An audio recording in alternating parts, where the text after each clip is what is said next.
back to another YouTube video. I'm having wiring problems. As you can see, the car likes to die, but I guess I still made a show. So it's probably gonna be the most exciting thing for today because we're doing a wiring video where I can fix all of this and start wiring my lights.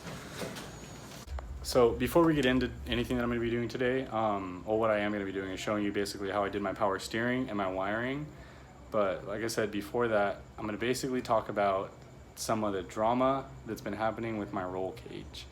So basically it's like month 8 or month 9 now, and it's not done. And I started kind of like freaking out because he just like kind of stopped coming. And I messaged this place called KL Fab. They do a lot of famous YouTubers cages like TJ Hunt and stuff. And they pretty much, I sent them pictures of the cage and they pretty much told me the cage is done pretty poorly. So I was pretty disappointed and annoyed, and I messaged the dude doing it, pretty much asking him, or to not asking him, telling him like, I want my money back, or like I want enough to be able to where you're gonna pay for the new cage. And KL Fab is gonna basically help me out a lot. They're gonna cut the old one out for free, so this whole cage is gonna be scrapped. Like, they don't even want to touch it. I'll show you guys why a lot of it's wrong in a second, but which has been bothering me for a while because I kind of knew it was, but I was kind of like, oh, like I told him to fix it. He'll fix it next time he comes, but he doesn't come. So, yeah, they're basically gonna cut out the whole cage for free, which is gonna help a lot because that's like not fun to do. That's a shitty job. And then they're gonna redo it for $18.50, which is a pretty solid price because it's gonna be full FD spec, gussets, like nice door bars, everything that I wanted originally, and it's gonna be done right. So let me kind of show you the disaster of what this roll cage is right now. So to start off, the A-pillar is pretty far away from where I want it to be. I want it to run along here to where I didn't need to run gussets. So that's one thing. Like, you can especially see from over there, it's so far off to the point where I had to cut my dash, normally where you don't have to. Usually it just drops right into where the speaker hole is, or it's like way off to the side where you just notch it a little bit. But yeah, they cut my whole dash, which also really sucks because I'm probably gonna buy a new one. We're gonna have to if I want it to like look a lot better. The welds on the boxes are decent, but they're not that great. There's a lot of stopping and starting, and it's very bubbly. It doesn't actually like look like it penetrates enough. It's not even finished down here.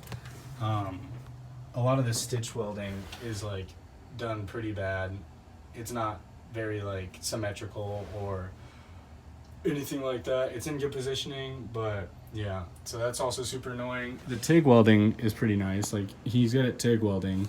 He's got like some nice scales up here in the joint sections, but other than that, the MIG stuff is pretty bad. This box also is pretty bad, as you can see. You can see it's like half TIG welded, half MIG welded there. This is centered on the box for the B-pillar and the main hoop, and this isn't, and it was giving me issues before because the door bar literally hits the seat, and I couldn't even put the seat in before. So that was another huge problem that came up that I was super annoyed about. And the C-pillars are apparently in the wrong spot. I didn't really think they actually were, but KL Fab said they were, and they know what they're doing. But yeah, so I've been waiting for this long enough, and it was done pretty much half-assed. So I'm gonna get it fixed. He's gonna pay me back the 1st of October, and it's gonna go pretty much straight there, and then this car will not be held back anymore. I did start wiring more stuff, like I said, because I was just getting frustrated and wanted it to like progress. So I'm gonna have to take stuff out again, which kind of sucks, but I'm gonna go ahead and show you guys how I did my power steering.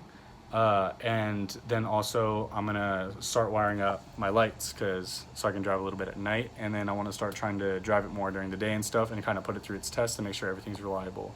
Besides this jumbled kind of mess right here, here's my power steering. It's the old ECU.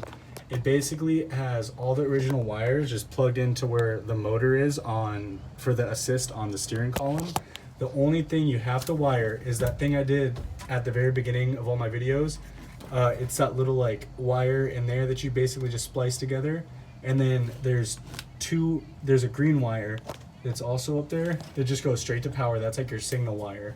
And then there's a large white and black one that come out of that connector, and you just have to make the black one ground and the white one power, and then you can have full power steering without like the FRS ECU or anything. You pretty much just need that little like power steering ECU. So if you're doing another swap or anything like that, this will work for pretty much anything you want to do. So from there, I have my switch panel like actually bolted in now. And then I also have my fuse block I'm starting to get it wired in. I only have like a couple things fused right now. I was gonna try to mount it right here, pretty much where that little like hole is in the dash once I put like the center console and stuff back on.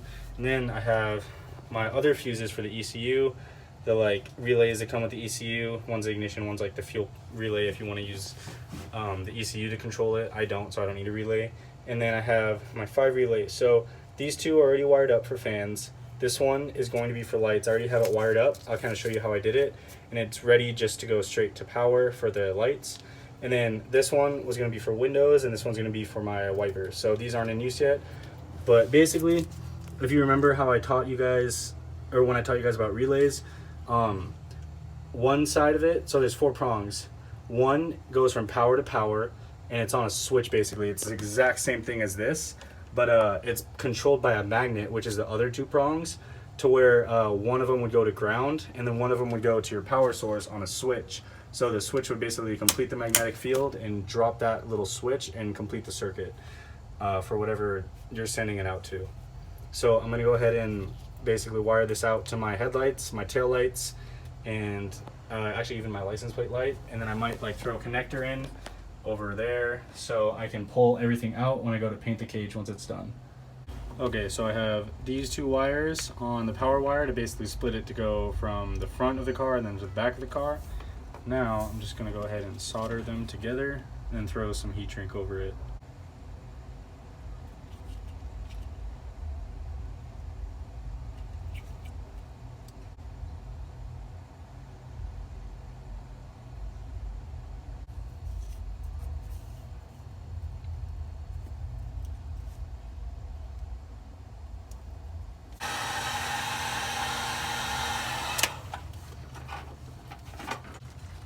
Okay, so now that I have these 2 wires, I'm gonna go ahead and splice this one again and have 2 more wires come out for the headlights, because I want one to go down basically each side of the car.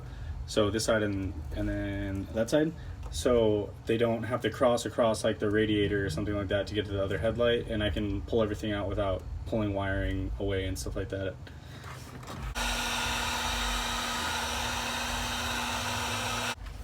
Okay, so now I'm gonna go ahead and do the headlights first and basically run these out the firewall and put them into the headlights. So up front you have your power and ground for the headlights, and I'm basically just gonna wire this down to where my fan's grounded, and then this wire is gonna go where I left off in that relay over there. So I'm gonna wire in connectors into these 2 so I can pop the headlights off really quick without just not having any way to take them off or away from the wiring. And I'll basically just show you guys once it's done. It's just kind of like a lot of monotonous work, and yeah, it's easier to show you once it's all together than kind of try to explain it when it hasn't happened yet. Okay, so it's the next day. I got the front lights done, so let me kind of show you how I did it, and then I'll turn them on so you guys can see. Okay, so basically kind of like tucked them up along the side of where the fender mounts onto, and I put a little connector. There's 2 more wires that are going to be open because I'm going to use that for the blinker, so it's just the headlights for now. And then same thing over here, just zip tied the connector up in there, ran it along where the fan wires go, and it goes kind of like inside the fender, like tucked pretty much inside here because it's hollow, back down into the firewall, and it's grounded there. And then this one is tucked in the same spot and grounded there, and then through the firewall. Turn ignition on, then lights, and as you can see, they are both working. So now I'm gonna go ahead and knock out the taillights and then license plate light. I don't know if I'm gonna play with that yet. And I'll basically show you guys when I'm done how I did it. It's pretty much gonna be the same thing except with the backlights. It's no different. They're all lights. They work the same way. Okay, so taillights are done. These are a little bit easier because I don't have to go through the firewall. Let me kind of show you exactly how I did it. So I ran it up from under the dash, along the side with my fuel pump and everything else. I started kind of wrapping this for when I put like a plastic harness cover over it, but wire goes in there. One of them's a brake light, one of them's the actual tail light, and then I'll do my blinker, which is this wire later on. Comes all the way around here. I split it again and do this one. So pretty straightforward. So let's see what everything looks like now.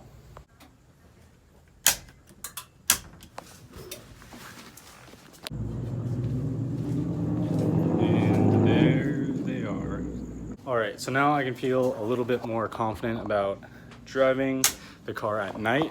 The goal for the car right now, because of the whole roll cage issue, is basically to have it drive on the street reliably. So now that I have those lights figured out, I could probably get away with not having blinkers for a little bit, but I'm gonna try to put the car through its test a little bit more. There's a couple little things I wanna figure out. I think my water pump spacer gasket is leaking because the ones it came with are pretty crappy. So I'm gonna probably swap those out. I actually already have 4 more I can use. But other than that, yeah. I'll probably do another video soon, and probably gonna be a lot more driving involved. So stay tuned. I'll fix that little ignition issue too, because the ECU keeps cutting on and off, kind of like that one other day when you try to go street driving. That's sort of happening again. So yeah, other than that, I'll see you guys next time. Make sure to leave a like and subscribe, and hopefully my roll cage will be done soon so we can go to the track. All right, I'll see you later.